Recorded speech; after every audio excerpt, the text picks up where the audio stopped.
Judge Cannon's impartiality in the Trump's classified documents case is once again called into question. Most of it stems from her inability to set a trial date. A recent MSNBC article compiled all of the facts that allegedly demonstrate Judge Cannon's inability to handle the case effectively. Let's analyze these facts.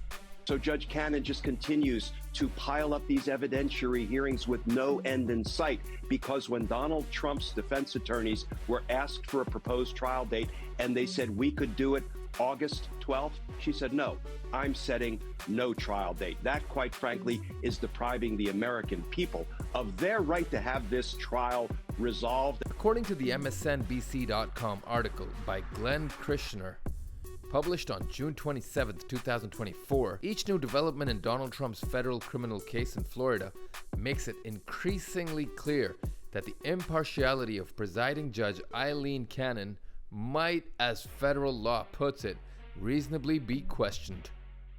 That's important because the same statute, 28 U.S. Code Section 455, provides that when a judge's impartiality might reasonably be questioned, the judge shall disqualify herself from the case.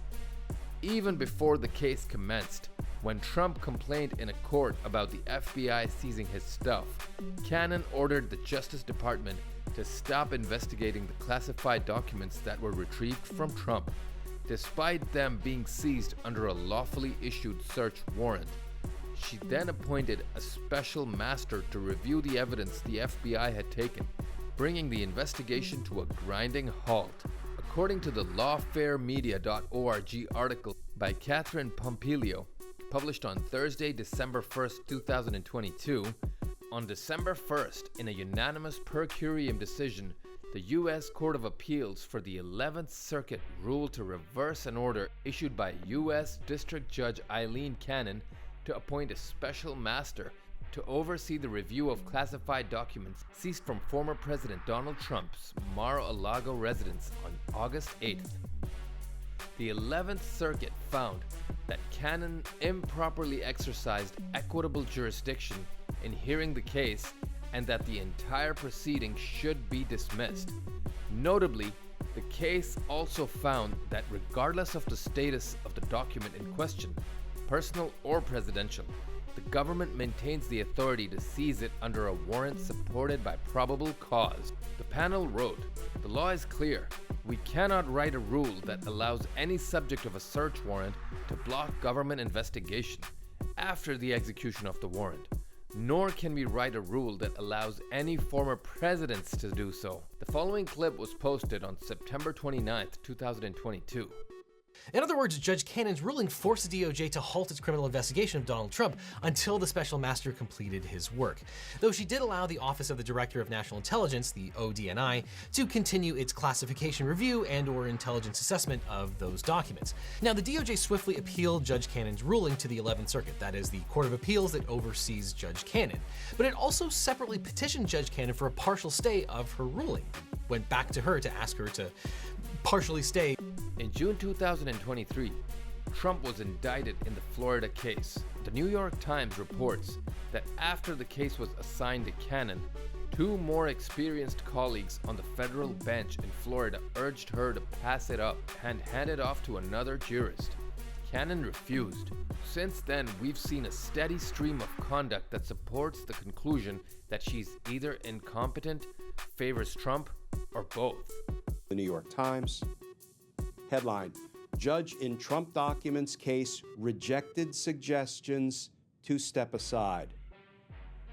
And that article begins, two federal judges in South Florida privately urged Aileen Cannon to decline the case, Trump's case. It's unusual for a federal court to decline to set a trial date, particularly after the defendant's lawyers informed that judge that they could be prepared to go on trial on August 12, 2024. Judges set trial dates. It's kind of what they do. It's important to have a date certain for trial because all intermediate deadlines in a criminal case are driven by that timeline. Once a trial date is set, Judges will set deadlines for motions to be filed, litigated, and resolved in advance of and dependent upon that trial date. Simply stated, no trial date and no intermediate deadlines need to be set. The problem is Judge Cannon is entertaining everyone ad nauseum, at length, and is refusing to set a trial date. And the problem becomes, if you have no trial date, then you need not set any intermediate deadlines that must be met to resolve these motions as you move toward a firm trial date. It really does feel like delay is the point. Recently published photographs of the evidence seized at Mar-a-Lago show that the boxes contained a mangled mess of classified documents, golf shirts, newspaper clippings, U.S. military plans, etc. Trump's claims that it was important to know if a particular classified document was nestled against a balled-up golfer shirt or magazine covering depicting Trump, in other words. That the exact placement in the box is somehow of factual and legal significance is entirely frivolous. Yet Cannon has refused to dismiss the motion or even to commit one way or another to holding a hearing. Trump has argued that the Presidential Records Act, PRA, authorized him to take top-secret classified documents and national defense information to his Florida resort when he left the presidency. But in substance, the PRA's text supports the opposite proposition. Classified documents remain the property of the federal government after a president leaves office. In some limited circumstances, presidential diaries, personal notes, and other similar documents can be designated as personal rather than presidential records, such that a president can take his diary with him when he leaves the presidency. Classified documents, however, must be delivered to the National Archives for preservation. Are those golf shirts, I think? Pillows, classified documents. Our reporting says that, according to the filing, Trump personally chose to keep documents containing some of the nation's most highly guarded secrets in cardboard boxes, along with a collection of other personally chosen keepsakes of various sizes and shapes from his presidency, newspapers, thank you notes, Christmas ornaments, magazines, clothing, and photographs of himself and others. Now, classified documents aside, like, that could be my basement, but, like, what, I mean, like, this also, this filing was pretty sharply worded. I mean, clearly things are, escalating. I mean, I feel like I packed up my college dorm room after freshman year a little bit more cleanly than this. According to NPR.org article by Scott Detrow, published on June 15, 2024, and to better understand what's going on, we called up someone who spent decades in Cannon's shoes, retired federal judge Shira Scheindlin. Shira Scheindlin, the main thing that stood out to me is how she has constantly caused delays in the case instead of moving it forward. She's done that in, I would say, two ways.